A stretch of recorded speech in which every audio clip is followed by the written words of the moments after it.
This is Joy News Prime. Welcome to Joy News Prime here on Joy News and Multi TV. My name is Ezra Lai, and Joy News Prime is still the most comprehensive 2 hours of television news in Ghana. Coming up in this edition, President Mahama confirms national security memo detailing intelligence about imminent attack on Ghana, but assures that security agencies are alert and ready to deal with any eventuality. Electoral Commission asks political parties to present proposals on how to deal with challenges identified with current voters register. But the PNC's youth organizer, who is suing the commission in court, says it intends to push for a validation of the voters' roll.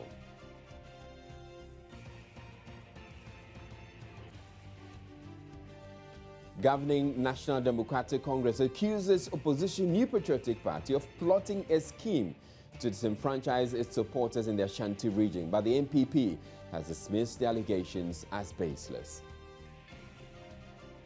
And coming up in business, IMF describes Ghana's current debt position as vulnerable, with implications for government's ability to service its debts on time. And Public Accounts Committee quizzes Defense Minister on nearly 10 million cedi overrun on budget for construction of housing units for armed forces. Also coming up is sports, entertainment, and Joy News Interactive. This bulletin is available across Europe via London-based ABN television station.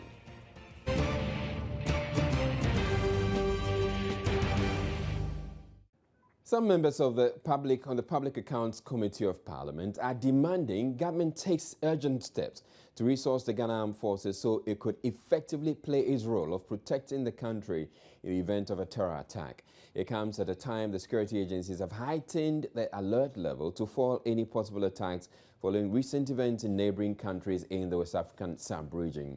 Parliamentary correspondent Elton John Brobe spoke to 3 members of the committee after an inquiry into the audited accounts of the Defense Ministry. For us, for the Defense Ministry, it's not a ministry that we can toy with, or we can just say that, no, we don't have resources. No, because when we are shaken by any unscrupulous human beings and the military are not up to scratch, you know what will happen to all of us. So it's not something that I think that we should allow it to hang for a very long time. It has to be, we have to see that to the conclusion of this matter. Honorable, what do you make of this? As a country, are we really taking care of our military? In view of what is happening, issues of accommodation, almost 9 years, and we are still struggling to put up these residential accommodations for them. No, we cannot pretend that everything is well. I mean, obviously from the interactions with the military today, they would have been happier if most of the things that we're complaining about had been fixed. And so do we also share in. I think that the military are there for us, and morale, as they call it, is what drives them. So we should do everything possible to keep their morale up at the optimum, so that when it comes to the delivery, they will be there for us. So, as a result of some of these sittings, some of these things comes to the fore, and it also, in a way, broadens our knowledge as to the exact things that are happening. Okay, and then this also inform us in some of the reports that we write. You realize that the chairman indicated that there's the need for us to recommend some form of resources, especially to the training school, because this is where the young ones that enter are given the requisite training to be able to be more professional in their work. So if the infrastructure, if the learning and teaching aids are not available, then it will make training very difficult. I was not even surprised that the last time we were being told that some of the trainees had to abandon training. Maybe it will have been maybe as a result of some of these challenges that the military training school is facing. So they are doing a very professional work. They've indicated to us, to government, to the citizenry, that there are several sectors that they can enter into and perform very, very well. Now, related development, President John Mahama on Thursday assured the security agencies are well prepared to deal with any terror attack that may befall the country and that there is no need for panic. The president, who was speaking in an interview with a Koforidua-based radio station, also provided the first official confirmation of a national security memo widely circulated on social media, giving details about the intelligence which has prompted the recent heightening of the country's terror alerts. He also described as unfortunate the way some of the information in the memo has made its way into the public domain. I think that we must deal with this without creating panic, amongst our people, and that's why the stories we see in the papers today are most unfortunate. There was a signal, a message from National Security asking the regional security councils and others to be on the alert in the event of a possible threat. Earlier we had held a national security meeting and we had issued a statement and said that because of what had happened, all West African countries were at risk. And we believe that all West African countries, are at risk. And so we need, indeed no country is safe anywhere in the world. And so we need to be alert and be prepared for any such eventuality. Unfortunately, in the signal that went to the regional security councils, whoever wrote it indicated the intelligence that national security was dealing with. And I didn't think that that was necessary. You didn't need to put the intel in there. You just needed to send the directive asking for alertness and asking them to search more thoroughly vehicles and all that. But be that as it may, every country in West Africa is at risk. I mean, even countries in Europe, look at what's happening in Belgium, in France, and all these places. And we're at risk not only from external forces, but even from internal forces. We have evidence of radicalization of our own citizens, who have gone out to go and join some of these terrorist groups. So we need to be on the alert, not only in respect of Al-Qaeda in the Maghreb, but also in respect of any of our own citizens who are radicalized, who go and slip back in and do anything. Now, the memo in question, presented as an alert and dated April 9, 2016, was sent to security agencies in Ghana. And for more on what exactly the memo says, I'll get onto the touch screen. In fact, my Joy Online has captured the story. It says, Grand Bassam mastermind confirms planned attack on Ghana, Togo. And it says a man said to be the brain behind the terrorist attack at the Grand Bassam Hotel in the Ivory Coast has reportedly confirmed Ghana and Togo have been marked for terror strikes. The Malian national, whose identity has not been made public by the National Security Council's security officials, reportedly revealed this during interrogation by the Ivorian security agencies. The security document, presented as an alert and dated April 9, 2016, was sent to security agencies in Ghana, and you can see that on the screen right now. The alert opens with a statement: intelligence gathered by the National Security Council indicates a possible terrorist attack on the country Israel, and says that the threat is reinforced by information and confessions obtained from interrogating a Malian terrorist identified as a brain behind the Grand Bassam attacks in Côte d'Ivoire. The suspect is being investigated by the Ivorian security agencies for terrorism. And point 3 says, according to the report, Ghana and Togo are the next targets after the attacks in Burkina Faso and Côte d'Ivoire. The choice of Ghana, according to the report, is to take away the perception that only Francophone countries are the target. It is gathered that their mode of entry into countries with their explosives and weapons is through concealment. 5 says, on the basis of above, and I'm directed to inform all controls, especially our northern borders with Burkina Faso, to be extra vigilant. So the statement goes on and on. Meanwhile, the president is once again urging the public to be alert and report any suspicious characters to the security agencies, so any possible attack could be foiled. We are preparing for any such eventuality, but we need the alertness of the public. The public needs to be more alert today than we've ever been before. If you see any strange person, you see any strange movements, you just need to inform the security services so that we can investigate and find out if it's a threat or not. We've asked all the hotels to be more vigilant, and so you find that if you go to many of the big hotels in Ghana today, they'll ask you to open your boot, they'll search your car. We have to undergo that inconvenience in order to keep our people safe.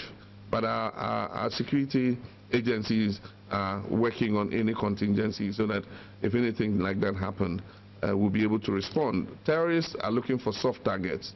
They'll go to the beach where people are just enjoying themselves, have no weapons, and just start shooting people. Or they'll go into a hotel and take hostages, or they'll go to a place where there's a mass event, you know, and these are all soft targets. And so it's very difficult to decide where they would appear, but you need to be sure that where you think that something like that can happen, you either improve security or you have forces at a distance where they can be on the spot in the shortest possible time to be able to rescue people. Okay, Mr. President, still on security before we move on to corruption.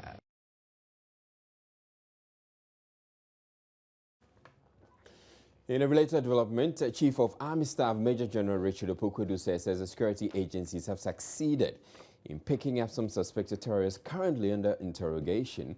According to the Chief of Army Staff, though special forces are on standby to respond to any such threat, they are focusing more on preventive measures. He spoke to Joy News' Mauli Yevu Agbi on the sidelines of a commissioning of some new multi-rocket launching guns for the 66th Artillery Regiment in Ho.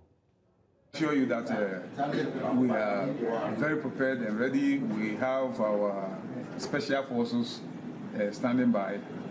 We still train to, as much as possible. The best thing to do is to gather information and preempt it, to avoid it.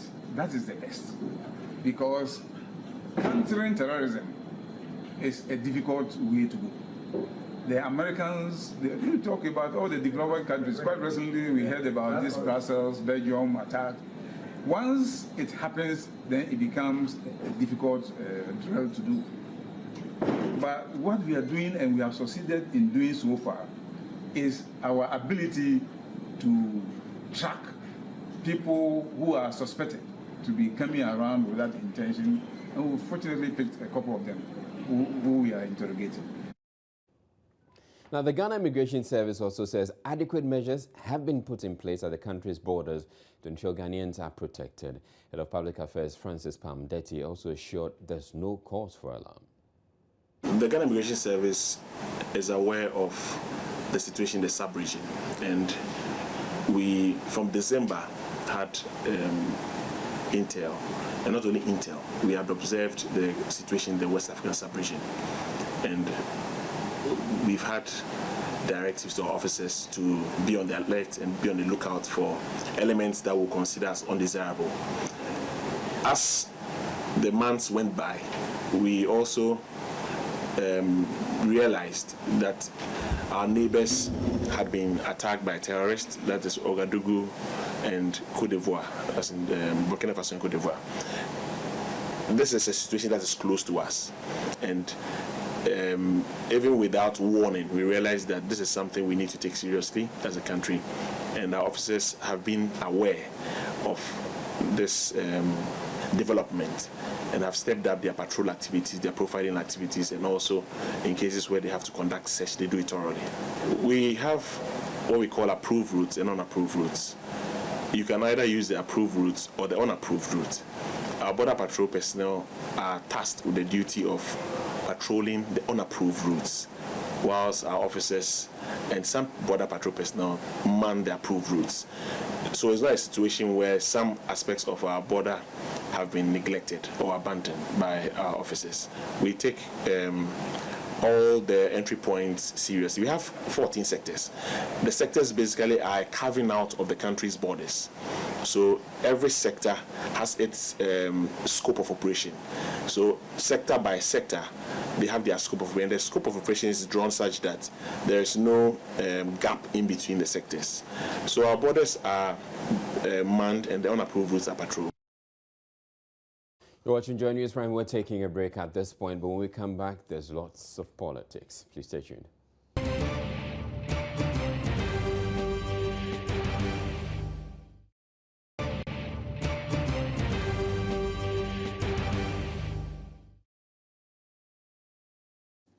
Welcome back to Joy News Prime. The ruling National Democratic Congress says it has uncovered a scheme by the opposition New Patriotic Party to disenfranchise some of its supporters in the Ashanti region by labeling them as dead in the voters' register. Deputy General Secretary of the NDC, Kokwanyi Dehose, tells journalists the party has arrested and handed over to police 2 supporters of the NPP with voter registers in their possession, labeling some NDC supporters as dead. Addressing a news conference in Kumasi, he accused the New Patriotic Party of compiling a dubious list of supposed dead persons which will later be presented to the Electoral Commission for them to be deleted as part of the validation process. According to Kokwanyi Dehose, on April 11, 2016, 2 New Patriotic Party supporters, Kennedy Atamafo and Franco Usuyeboa, were arrested at Swame, busily identifying National Democratic Congress supporters in the voters' register, marking them out as dead. The NDC presented one Yasmin Salifu with voter ID number 46320000974 of the Salvation Army JHS polling station, and another woman as some of the party's supporters allegedly labeled dead, showing what he described as incontrovertible evidence in the possession of the NDC to the media. The party's Deputy General Secretary accused the NPP of busily compiling a dubious list of supposed dead persons that they intend to present to the Electoral Commission to be deleted from the voters' register. This, according to him, is for the NPP to create a new voters' register in its Ashanti regional stronghold that would disenfranchise known NDC supporters.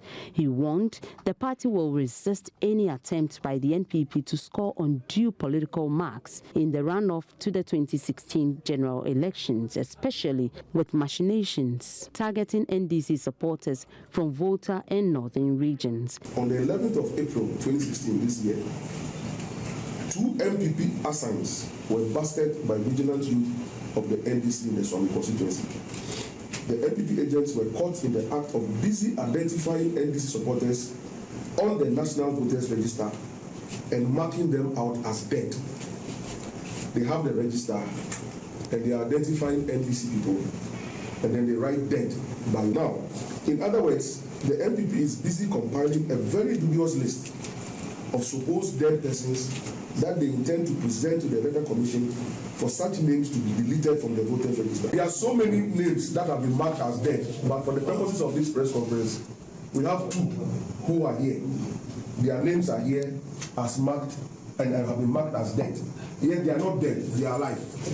And I'm sure also you can observe that per their names and per their physiology, they are from northern extraction.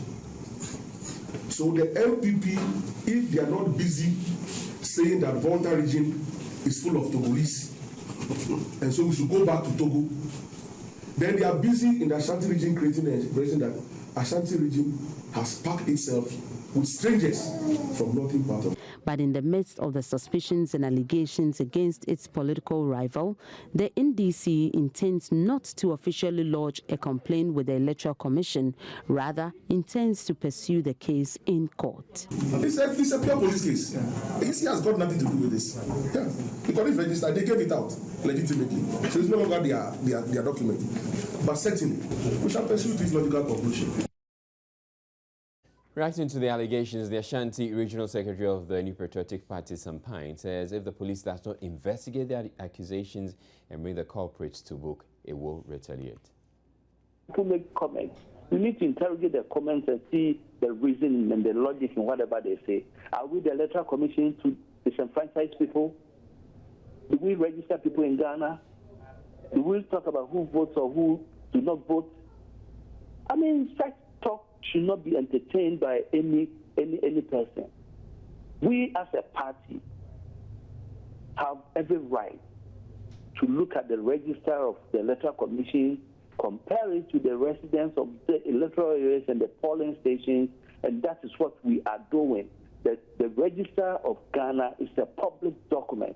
All political parties have been given copies, and the reason for giving us copies is to look at the register and compare it with that of what the Electoral Commission has. That is why we are having those registers. Okay, and so for the taking of people's names as dead, how do you establish that? Of course, if we've asked them to audit the register at all the polling stations, if you remember, Charlotte came out to tell us that about 200,000 names from the country region was multiple registration, and later came to tell us it's 14,000. How do you authenticate that as a political party? Do you sit down for people to present the facts before you act? We're auditing the register in all the 47 constituencies. So if they are not doing the same, then they are far behind. And if they think pitching tribes against each other will solve their problems for them, then he's kidding. Somebody, how can this be termed as a sensible talk? How could a political party determine who votes? The laws of Ghana states that the person should be a Ghanaian, should be 8 years and above, and of sound mind. If the person is a Ghanaian, 80 years and above, and of sound mind, that is the prerequisite qualification to vote in Ghana. It doesn't talk about property. So why would somebody come and sit somewhere and tell the world that we are looking at that? And people want to believe that? I mean, does that make sense in any way to you guys? That somebody says that somebody is saying you should have property before you vote in Ghana when it's not part of the laws, and Kokwe who goes about trumpeting that, and people want to believe that? I mean, you should ascribe some sense, some intelligence to the people of Ghana. If people have been picked up, what is their offense? Have they stolen anything? If you hold the voters register of Ghana, is it a criminal offense? Under which law are they being arrested? And what is the crime that they've committed? And what's the charge that the police are preferring against them? I mean, the police service should also be up to, not that somebody is in power and he tells you this man is doing this and you go and pick up the person. Well, I've gotten reports that some of our people have been beaten up by NDC supporters in a locality known as Kotoko in the Swami constituency. Is that how we should go about it? If they take the law into their own hands, we're going to retaliate. If the police is not going to act and act as it's supposed to be, what do they think people will do? In other news, the Ridge Hospital has announced it will be restricting some of its services to clients from Friday to Monday. General emergency cases will not be attended to, but obstetrics and gynecology services will, however, be looked at. In an interview with Joy News, Hospital Administrator Emmanuel says that restriction has become necessary to make way for a routine fumigation exercise. The routine exercise that we normally carry out as part of our infection prevention and control processes. Okay. You know, as a hospital or as a facility, from time to time, you need to disinfect to take care of any insects, rodents, or sometimes even bed bugs that somebody might have carried from the house to the facility. And we do it so that people don't come here for cross-infesting, so people don't come here and take infections to their place. So it's a routine exercise that we are doing. How long is this exercise taken? We are doing it for the whole hospital. But in order that services may not be unduly interrupted, we are doing it in phases. So we may do it about 3 phases. This is the first phase. The first phase will last 2 days. So Saturday and Sunday. But to prepare for the exercise, we are closing services from Friday, 4 o'clock, so that we will not take new cases in for the outpatient and the emergency areas, so that by Friday, Saturday morning, everybody will have been gone so that we can fumigate. So it's just a 2 days exercise. Okay. So what does this mean to people who will be coming here? Does it mean we cannot come here to get services here? It doesn't mean we are restricting services. What it means is that theater services, our main theater and outpatient services, will not be available for the period, Saturday and Sunday. However, obstetrics cases, that's maternal cases, services will be running. Inpatient services too will be running. That's why we have decided to do it in phases. So if you are referred for a general surgery, for example, on Saturday and Sunday, it will not be possible to admit such a person. But if somebody was referred for a CS, that will be possible, because our house theater will be available to take care of those cases. However, what we are saying is that normally when the main theater is running, it supports the house theater. So house theater alone may not be able to take the volumes or the numbers of people coming. So that's why we are appealing to the other health facilities in the region. But is there a plan already with other health facilities? Yeah, we have communicated to them. We have communicated to them to make alternative referral arrangements, maybe to Kuala Lumpur, to 37, and other secondary facilities within the region. So when should we see everything being restored to normalcy? Yeah, Monday, 8 a.m., we are restoring everything back to normal and we'll be running services as normal. As and when we are doing the other phase, we will announce it appropriately. So let me also get it. What exactly has triggered this fumigation exercise? You know, hospital we run, we use drugs, medication, and this, and it attracts insects, rodents, whatever. Even bed bugs can come in the hospital. Are you experiencing some already? For now, we are not experiencing any of those ones. For now, we are not experiencing any of them. Has the construction also got to do with this too? Yeah, partly. You know, because of the construction, a lot of dust and other, a lot of things have been disorganized. Parking, a lot of congestion has come in, and that also is contributory factors to the situation in the hospital. So it reinforces the reason, the need why we have to do this exercise. Watching Joy News Prime, still to come in the bulletin, Electoral Commission asked political parties to present proposals on how to deal with challenges identified with current voters register. But the PNC's youth organizer, who is suing the commission, says it intends to push for a validation of the voters' roll. Right after the break, though, we bring you business news. Please stay tuned.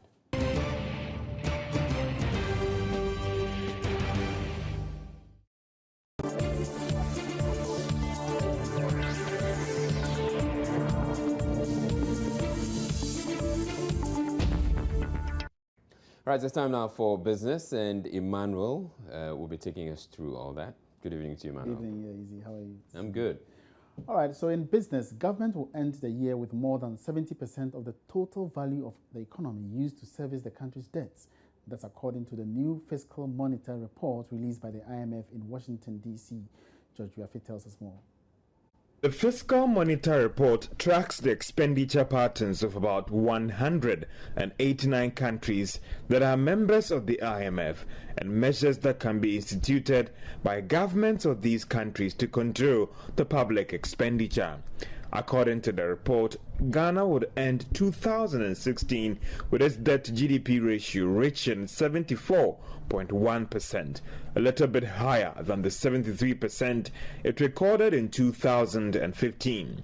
The Fiscal Monitor report is also forecasting that revenue will continue to improve as government will end the year mobilizing more than the 29 billion Ghana cedis it collected in taxes for last year. The projection by the IMF in terms of the country's debt in relation to the GDP raises some questions about programs being implemented by government to help bring down the public debt, which hit 97 billion Ghana cedis in December last year to appreciable levels. For some, it was expected that the debt numbers would be going down because of programs being implemented by government.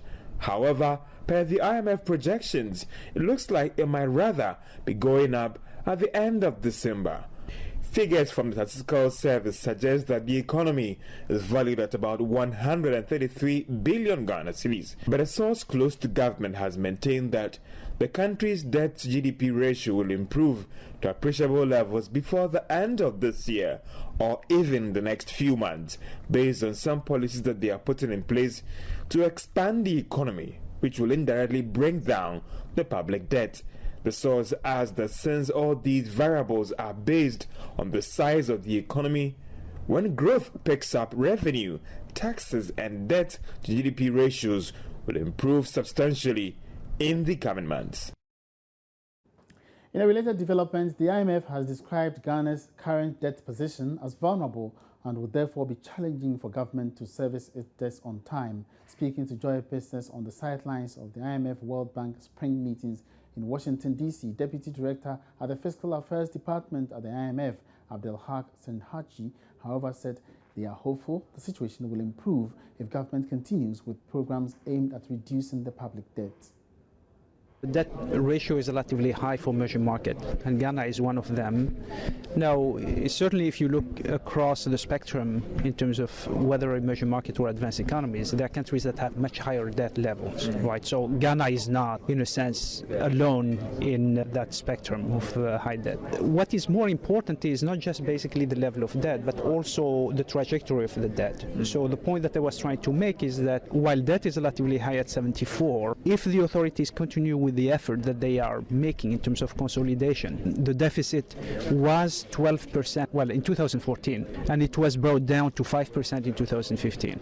That's a significant effort. The question, frankly, to tell you the truth, is whether that effort will continue or not over time, particularly in light of elections and whether difficult conditions in Africa and the global conditions of low growth, problem of financial condition, which have tightened quite a bit for emerging market and particularly for Africa. I'm not minimizing the challenges that the authorities will face going forward. But the point that I'm making is if they pursue the right policies, and they have started to do so in the context of the program, things should normally normalize.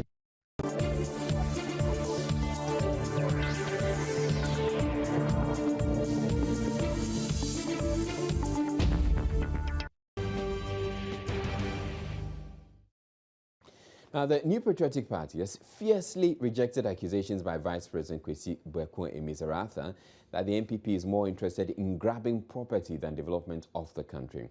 The former Bank of Ghana governor made the controversial remark while speaking at the launch of an NDC youth group in Accra on Wednesday. In a sharp response, Deputy Communication Director of the largest opposition party, Perry Okujeto, says Mr. Emezaratha's comments can only be described as intellectually dishonest. To do some magic when it came to the economy. We went into that election, John Mahama won that election, and for the last 4 years, as head of the economic management team and vice president of the Republic of Ghana, all our growth figures have taken a turn for the worse. We have seen wanton corruption. We have seen property grabbing under a socialist government. We have seen a collapse of all the social intervention programs that were brought on stream by the NPP administration. And then a few months to another election coming up, Mr. Emezaratha, His Excellency, pops up and begins to make such ridiculous statements and analysis. I think it's an issue of intellectual dishonesty. We have two leading parties in Ghana. One calls itself a social democratic and therefore a leftist party. One, which is the NPP, is a capitalist party. It's at the right of center when it comes to our ideology. What we believe in is growing the private sector. What we believe in is the private sector as the engine of growth. If intellectuals and at the highest level of vice presidency are able to narrow down private sector growth and private sector investment to mean property owning or property grabbing, it tells you clearly why we are where we are as a nation today, because of the lack of understanding of a simple ideology. If the vice president, with all his experience, is not able to understand what private sector growth means, and when a party says it believes in growing the private sector and therefore growing a property-owning democracy where people are free to engage in business, where people are free to profit from business, and where people are free to live off their profits, he sees that as a property-grabbing charade, then it explains why Ghana today is where it is. Now, it emerged at the Public Accounts Committee hearing on Thursday that the Defense Ministry spent nearly 10 million cedis more than had been originally budgeted on a housing project for the armed forces. The construction of the 18 blocks of flats estimated in 2007 at 16.6 million cedis was changed to 25 million without justification, according to the 2011 Auditor General's report. According to some members on the Public Accounts Committee, Even though budgetary allocation to the Defense Ministry is not enough, in most cases it still does not get the full release. Defense Minister Dr. Benjamin Kumbo admits challenges facing the Ghana Armed Forces, but says he will make details available to the Defense and Interior Committee of Parliament. In fact, the Ghana Armed Forces, through its 48 and 49 Regiment, would be very glad if they could be allowed to use their financial resources and parliamentary appropriation to execute their own projects. But you would know that with the coming into force of the Procurement Act, there are challenges in that area. In all other jurisdictions, the military are an in-house amoeba, as we say. Everything of theirs can be done internally, and that gives the number of units specialized that they have. And even for strategic security purposes, even the food you serve your soldiers should not come from outside. The risk is too high. Dr. Benjamin Kumbo has also been explaining factors that led to the over 50% variation in contract for the construction of some houses for the Ghana Armed Forces. According to the Auditor General, the project, initially valued at 16.6 million cedis in 2007 for the construction of 18,000 units for the Ghana Armed Forces, was valued at 25 million cedis without proper assessment of the works to be carried out. Dr. Kumbo, however, tells the committee the variation was as a result of structural changes undertaken on the project. He says steps are underway to locate the contractors for assessment to be done on the project. It is always important that you assist through mobilization for the contractor to move inside. If you look at all other contracts, 14 months normally will be on the low side, but that is the speed that the Ghana Armed Forces will always ask for. We have had occasion, and we tell the contractors, you cannot keep by the standards in the speed, you don't have to enter into the contract. So these are some of the challenges. But I think by the time we finish completing our internal auditing on the status of these projects, then if the committee is interested, we'll tell you how far we've been able to go. Locating actually the fiscal contractors is a difficulty, but I can make a document available to you, which we did to the Minister of Finance. It will tell you the contractor, the date of award, the amount, what has been paid so far, what is outstanding, and the status as at now. We have all that documents, and we can leave it for the committee. It will give you a clearer picture. Facilities. And he said you should take care around. The committee thinks that the chief of staff should take care around. Up next, we bring you entertainment.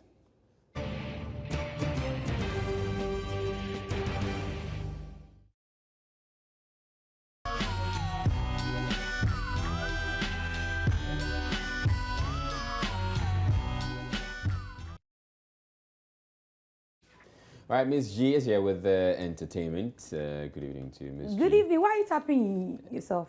Because it's time for people to get jealous. Okay, yeah.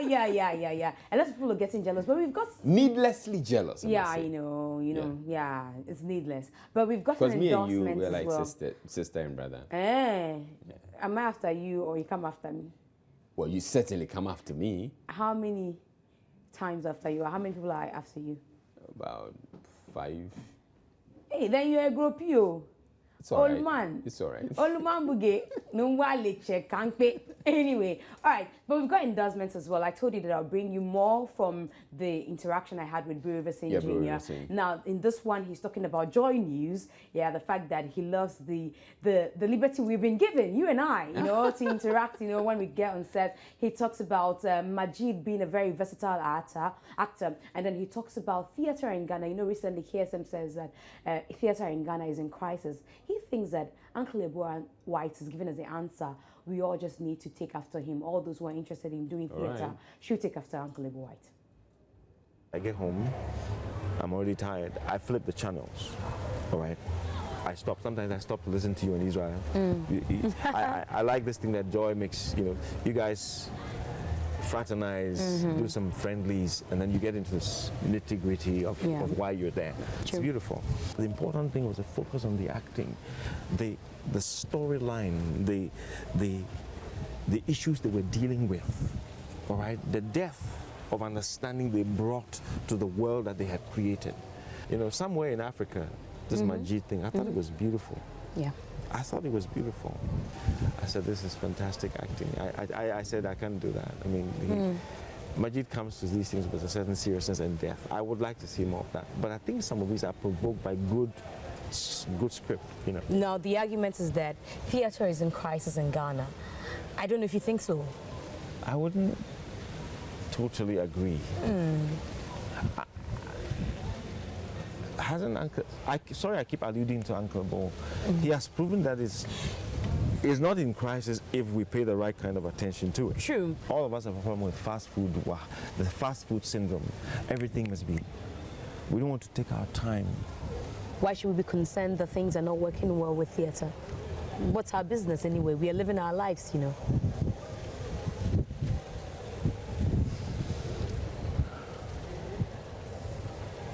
Theatre is, today, real theatre is edutainment. Education and entertainment combined. Real issues encapsulated in a way that we can swallow. And it would heal us. Theatre is healing. It shores up things that we haven't probably, you know, because we said theatre mirrors life. And sometimes you haven't seen yourself. Theatre is the guy behind you saying, so we can't afford to compromise and let it go. If we fiddle with it, we're playing with fire. Incidentally, we also need to realize that it has the propensity to make or mar us. Let's face it, Obama has had to fight and say Hollywood has a part to play in the crime and the violence that is going on. If we really begin to look at it that way, you realize that it can't be discarded. And we shouldn't dream of discarding it because it is a pedagogical instrument. It teaches us. For that alone, we must preserve it and watch how we wield it. If we miss the screens, it will be yes, no, which one?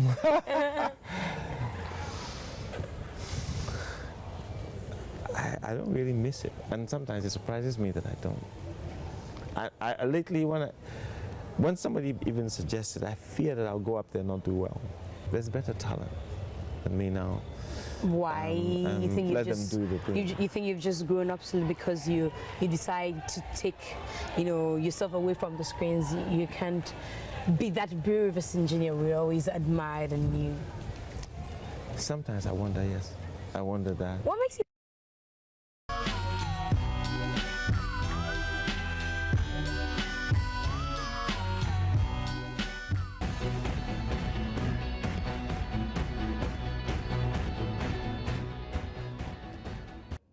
Right. You will recall that somewhere last year, Ghana's female senior national team held the Ministry of Sports to ransom when, after winning the All-Africa Games, the Black Queens refused to leave their hotel here in Accra, the M Plaza Hotel.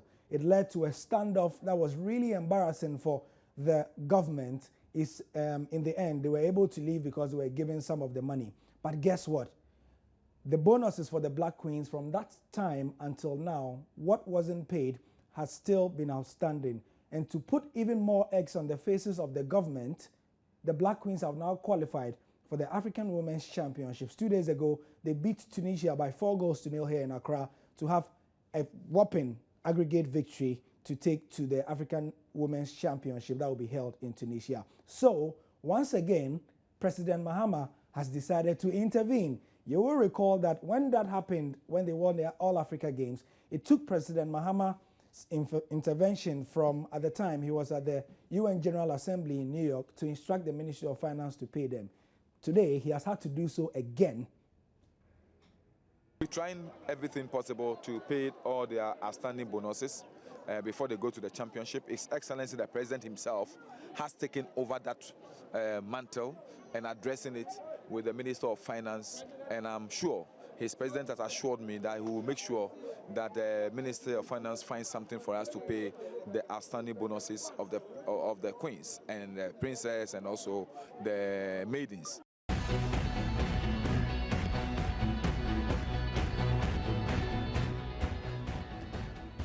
Right, and that will be all for the bulletin. For more news, you can log on to myjoyonline.com. There are lots of interesting stories there you can get to read.